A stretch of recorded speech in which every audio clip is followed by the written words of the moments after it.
No one will give you back your years. No one will restore them to you again.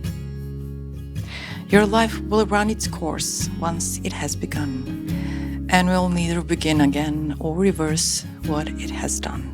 It will make no announcements. It will give you no warning of how fast it flies. It will move silently on. It will not prolong itself at a command. We woke up around 5 a.m., which is a big deal. We wanted to capture the beauty of running during sunrise. And on the way there, I wondered why I don't do this more often. After all, it's just waking up. So, what could be today's topic instead of behaving as if we will live forever? Knowing something as a fact is one thing. Allowing those facts to influence our decision-making is another.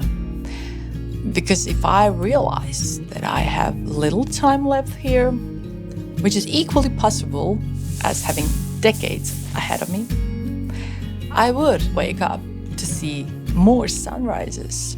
I would dare to engage in small activities that no one is truly stopping me from doing, but I often overlook them in favor of focusing on something bigger than my own pleasure. While I don't believe life should be solely lived for pleasure, these simple joys represent something different, and they're a celebration of life. Is anything more insane than the ideas of intelligent people about how to spend our time in order to make the most of the future? They work hard in order that they may live better, planning carefully for the future at the expense of actually living. There is no bigger obstacle to true living than waiting. You claim as yours, which is in the hand of fortune, and you let go, which is in your own hand. Everything future is uncertain, so live now. So why don't we wake up more often to see the sunrise?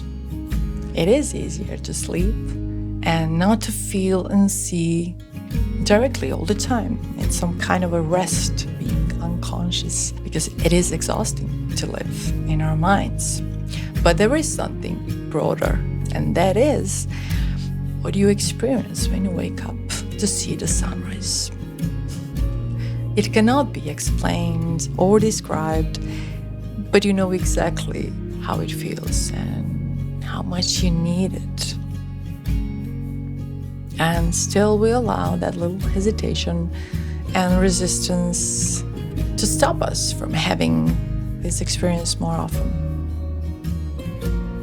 We play with what is the most precious of all things, yet it escapes our notice because it is not a physical thing and does not come before our eyes.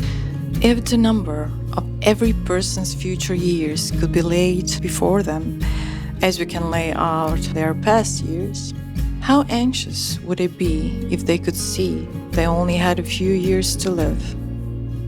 And how careful about their remaining days? Yet, it is easy to manage the distribution of a quantity, however small, if we know how much there is. So how careful about their remaining days? How careful I am with my remaining days? That's the question. As we near the end of the year, let's reflect on the sunrises we have witnessed, the deep breaths we have taken, conscious ones, the awe-inspiring moments, and love that has grown, because these aspects truly define our journey. These are the things we can control. If we decide to make New Year's resolutions, let them focus on using what we have, honoring our unknown expiry dates. Because in the words of Seneca, postponement is the greatest waste of life and takes away the present by promising something to come. Let's catch the present moment, which is the only thing we truly have. Whenever the mountain will climb to the next, honey, I'm with you through life and to